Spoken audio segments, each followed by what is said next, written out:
Hello friends, do you love tea and natural wellness products as much as I do?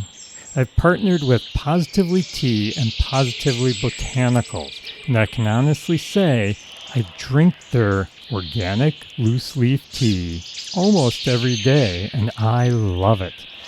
From organic teas to natural remedies, they offer high-quality products that support a healthy, mindful lifestyle. When you shop through my affiliate link, you not only discover amazing products for yourself, but you also help support the podcast. Visit the link in the show notes to explore their selections today. And for you coffee lovers, they have you covered as well. Treat yourself, support the show, and keep connecting with the natural world.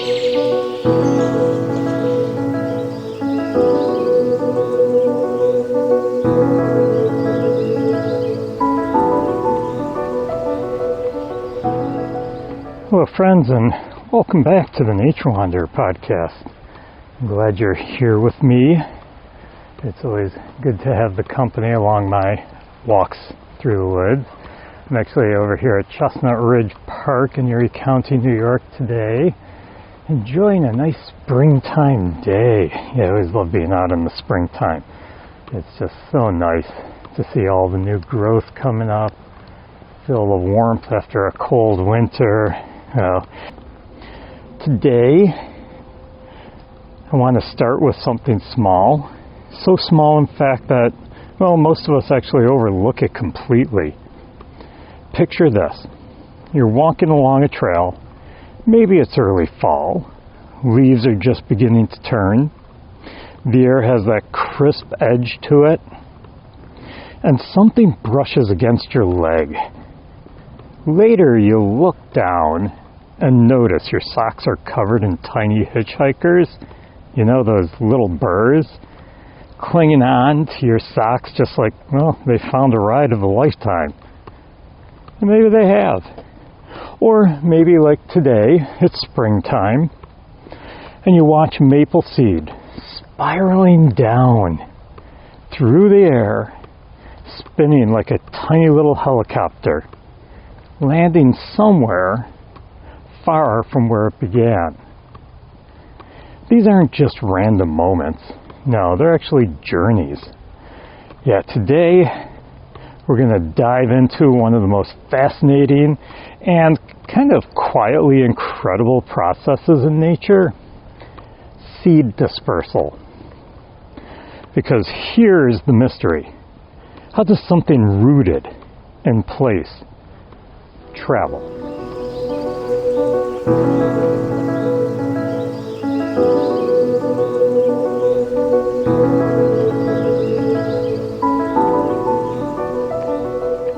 So let's talk a little bit about how plants move. I know, they have roots, they can't move. Well, they don't walk, that's true. They don't migrate like birds do. They don't pack up and head somewhere new when the conditions get tough, like a lot of people do. Like I'd like to do once in a while too. But the secret actually lies in seeds. Seeds are more than just the next generation. They're actually a plant's way of exploring the world. If a seed simply drops straight down beneath its parent plant, what do you think is going to happen? It's going to face imminent challenges. First of all, it's going to competition for the sunlight because, mom or dad, they're blocking the sunlight from them. Yeah, they spread those branches and the leaves, and they're blocking the sunlight. So that little seed that fell to the ground right below mom or dad, it's stuck. Yeah, it's stuck in the shade. They're also limited to water and nutrients because, mom and dad and all the other uncles, brothers, everyone around them, all the other plants around them, they're grabbing all that water and nutrients. And if they drop straight down, they're also at a higher risk of disease spreading from the parent. So that's why the parent wants to get its seeds as far away from them as possible. It would be like trying to grow up in an overcrowded neighborhood where everything you need is already taken. So plants, they've evolved something remarkable. They send their offspring away, sometimes gently, sometimes violently, sometimes with a little help from the winds or the water, or sometimes animals. And every one of those strategies is designed around a single question. What gives this seed the best chance to survive? Now, here's where things get really interesting. Seeds aren't just released randomly throughout the year. Plants are incredibly tuned in to their environment. Yeah, they actually choose the moment to disperse their seeds. So let's walk through the seasons and see how different plants choose when to spread their seeds. Let's start out with this time of year, the spring. Some trees like maples, they release the seeds early in the season, and you may wonder, well, why? Why are they releasing them early? It's because spring offers a rare window. You get sunlight reaching the forest floor before the canopy fills in. Remember I said, all the trees have all those leaves on them, blocking the sunlight. It makes it tough for those seeds to sprout. They aren't getting that sunlight. So that's why the maples do it, so that they get a quick start before the leaves come out. So they'll drop their seeds early. Also during the spring, soil is moist from the melting snow and the rain. We've had quite a bit of rain lately. And I know my lawn is a mess. It's like a swamp. But, you know, this is a time when the soil is moist. It's easier for the seeds to actually take root in that soft, moist soil. And also the temperatures are rising right now. And that encourages the growth of these seeds. It's kind of like catching the first train out of town before it gets crowded. So that's why the maples, and there are some other plants too, that will spread their seeds early in the spring. Now during the summer, grasses and wildflowers, they're the ones who begin dispersing their seeds. And this is where the animals become part of the story. Fruits begin forming, and seeds are often packaged inside something sweet and appealing. And this is where plants start recruiting helpers. So if you have a seed packed inside of a fruit or something other sweet or delicious, the animals are going to eat it, poop it out later, and there you go. Nice, freshly fertilized seed. Yeah, so they're actually dispersing their seeds during the summer through these fruiting bodies. And then the fall comes. Fall is kind of like the grand finale. Yeah, this is when the majority of seeds are dispersed. So you see the most seeds being dispersed in the fall, in the autumn. If you've ever walked through a forest in autumn, you're not just seeing falling leaves. You're actually witnessing a massive release of potential life. Yeah, acorns drop, seeds spin through the air, fruits are eaten. And you may wonder, well, why is fall the biggest season for seed dispersal? I would think the spring would be. But no, it's actually the fall. And that's because the animals are actively foraging. They're getting ready for the winter.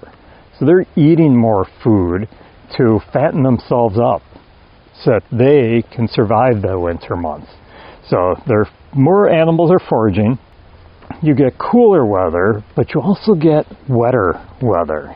Yeah, kind of like springtime.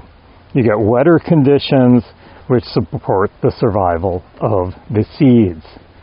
Just like in the spring, it's easier for those seeds to take root in that nice, soft, wet soil.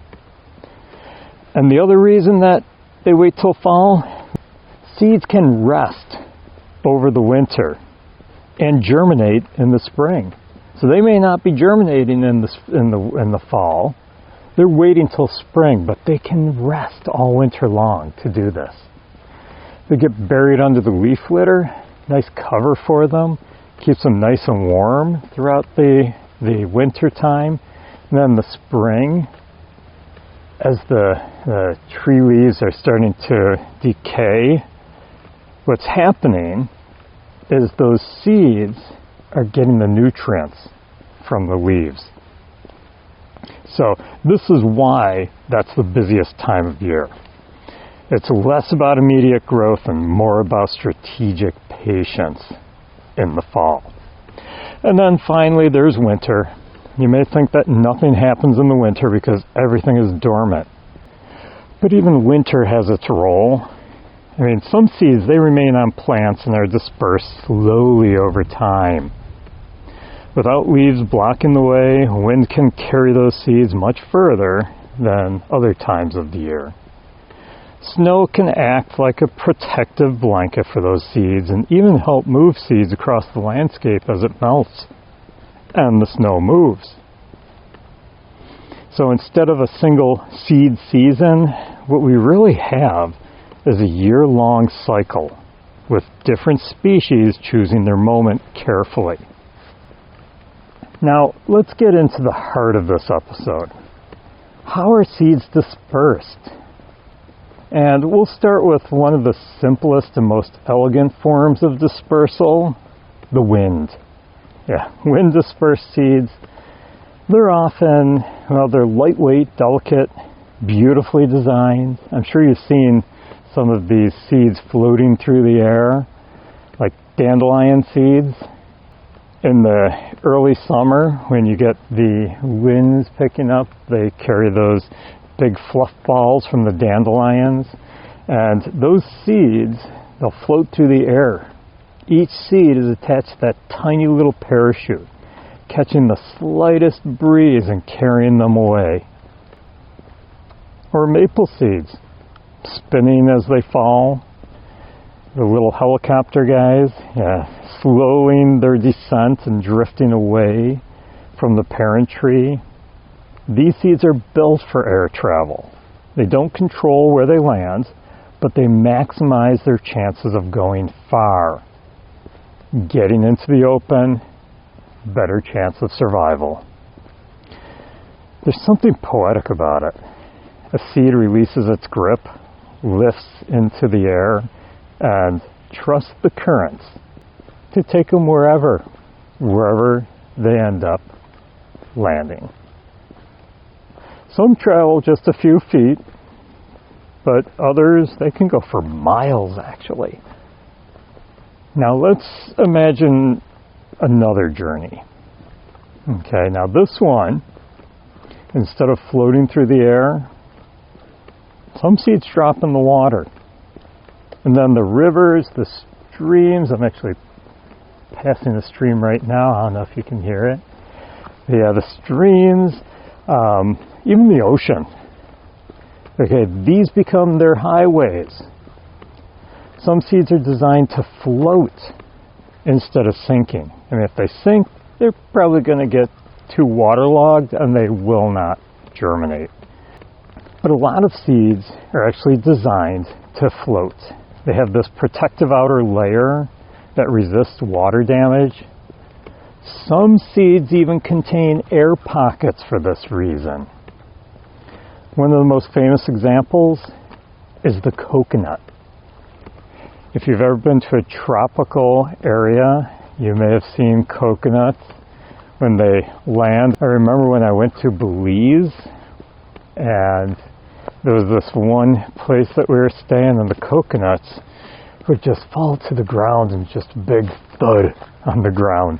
And we did see some floating in the water, and that's because they're designed to do that. Coconuts can actually drift across the entire ocean, eventually washing up on some distant shore somewhere, and that's where they'll take root and grow. So that's how they can spread. Can you imagine that, going across an entire ocean?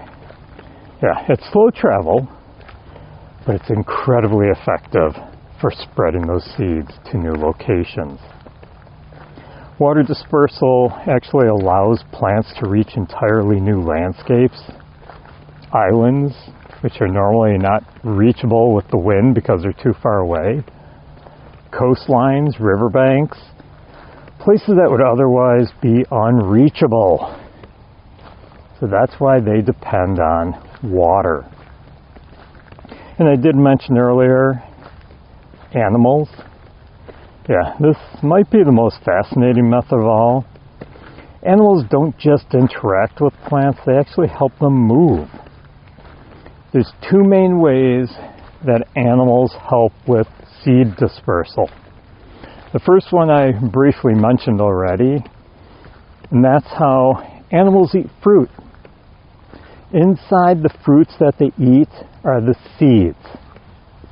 The fruit provides nutrition for the animal, so they're getting what they need, and the seed is getting what it needs, because the seed passes through the digestive system, eventually being deposited, we'll put it that way, somewhere new.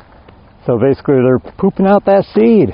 Yeah, the coating will allow them to survive through the digestive system, and then they are basically pooped out and it's fertilized right away. And this is often far from the original plant, depending on how far the animal moves. And like I said, that bonus, yeah, they're actually fertilized. Now, it's not glamorous, but it's effective.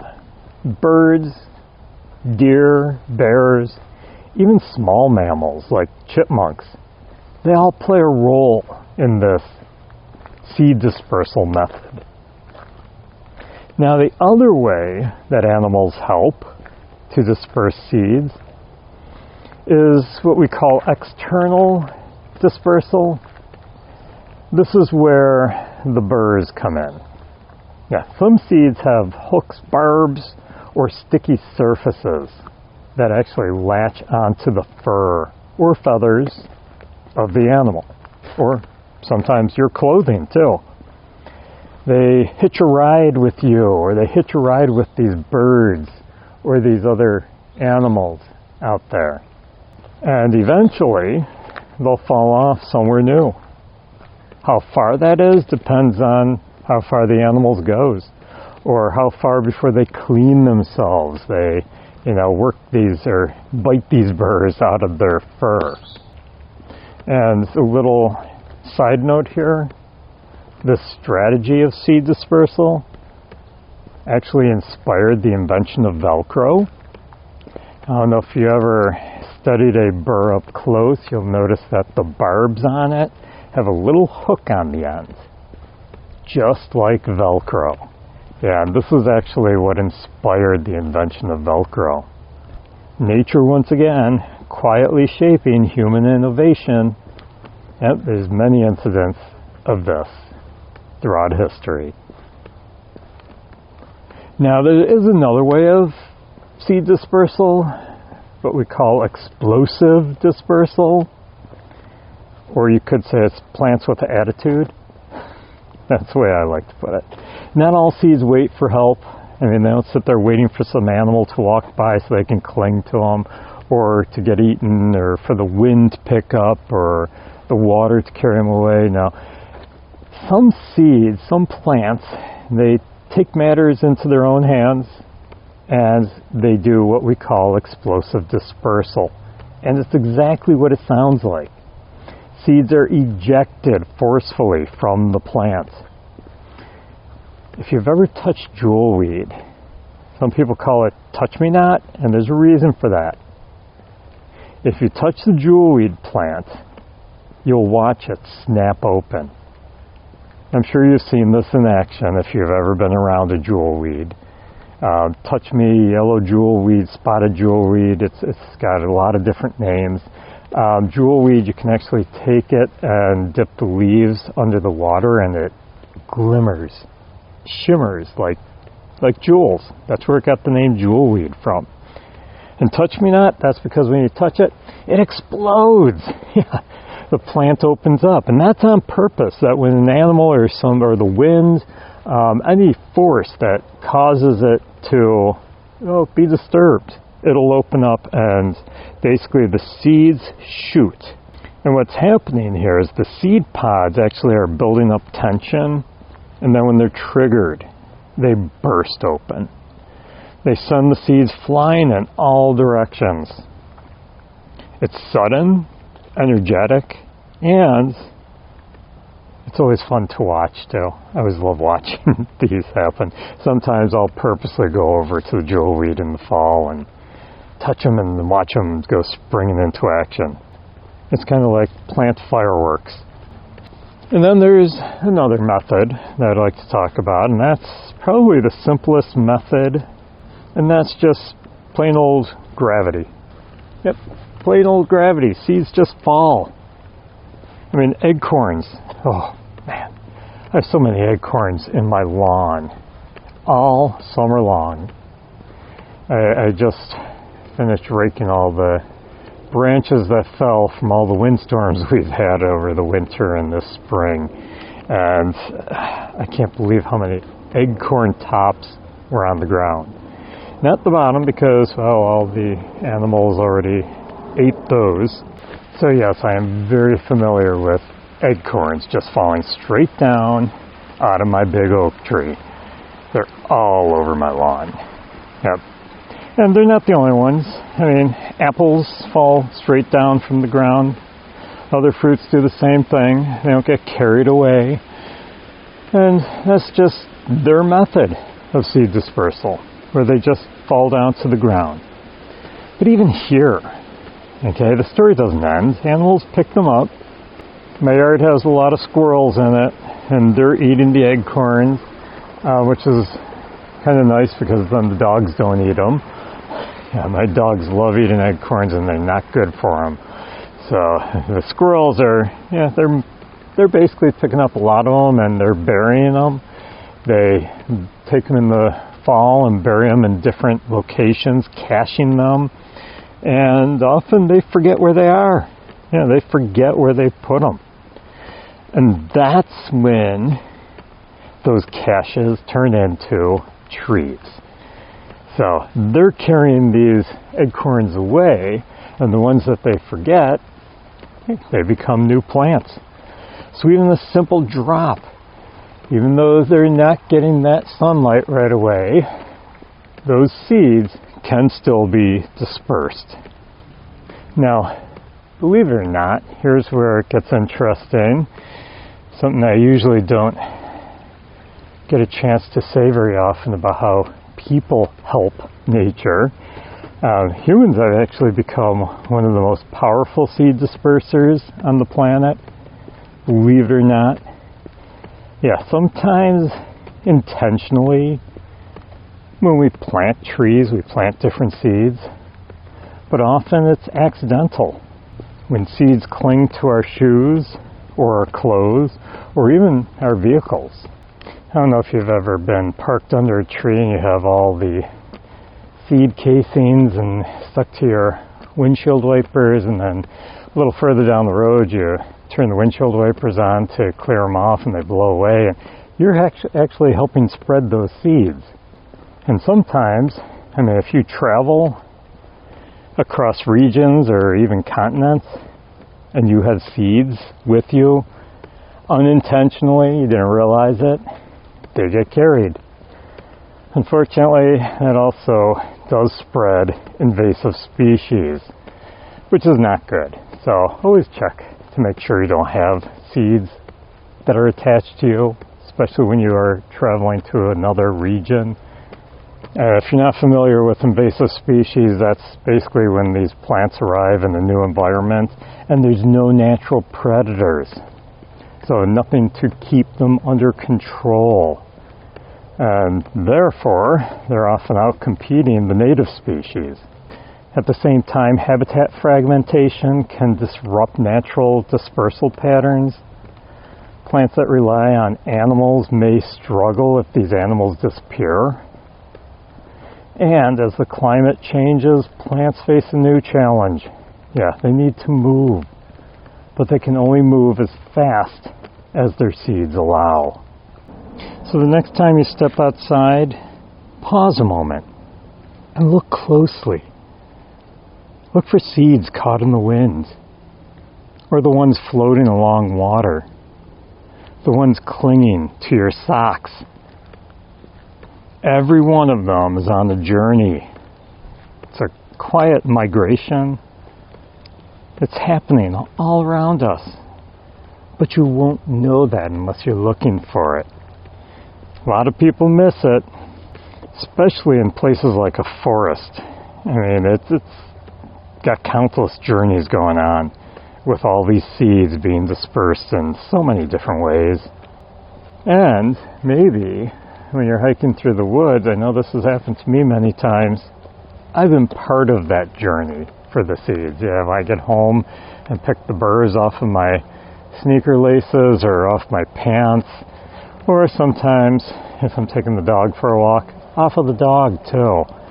So you too can help with the seed dispersal. Now before I close today, I want to mention my new online classes. I don't know if you've heard about them yet. They're all self-paced and easy to understand. I'm adding new classes on a regular basis, so keep checking back for new offerings.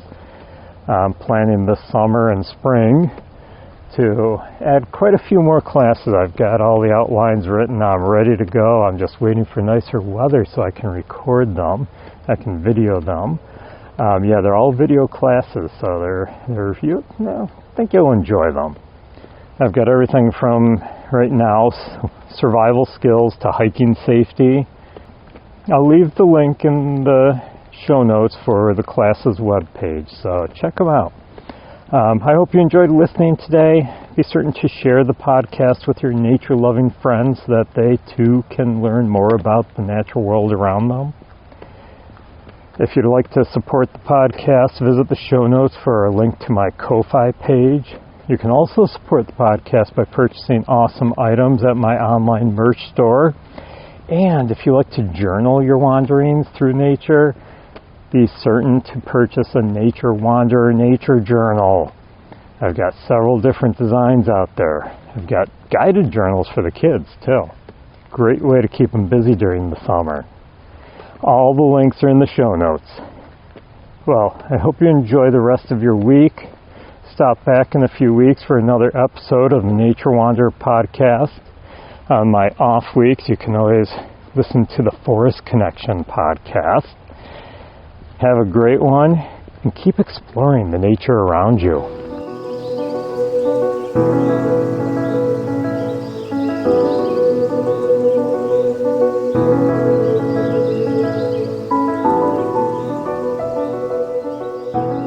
Hello, friends. I hope you're out wandering through nature, exploring the natural world around you.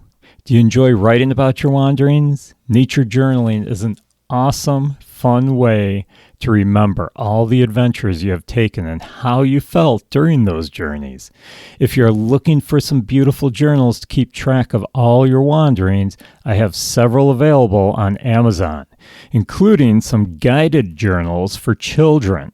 Start your journey in journaling by clicking on the link in the show notes. Keep exploring the nature around you and keep journaling all your wanderings. Hey there, fellow nature wanderers. If you're like me, you love spending time outdoors, breathing in that fresh air and connecting with the natural world. But at home, have you ever thought about what's in the products you use every single day? That's why I'm excited to share Apple Valley Natural Soap with you. Their handcrafted all-natural soaps are made with organic ingredients, essential oils, and no harsh chemicals. Awesome! So they're not only great for your skin, but they're safe for the planet. And they don't just stop at soap. Apple Valley Natural Soap also carries a full line of natural skincare products, including shampoos, body butters, facial bars, and more. All designed to nourish your skin without synthetic ingredients. You can't beat that. That's just awesome. Whether you're hiking in the woods or just winding down after a long day, their products bring a little bit of nature right into your home. And the best part? By supporting Apple Valley Natural Soap through The Nature Wanderer, you're also supporting this podcast. Just head to the show notes and click on the link for Apple Valley Natural Soap.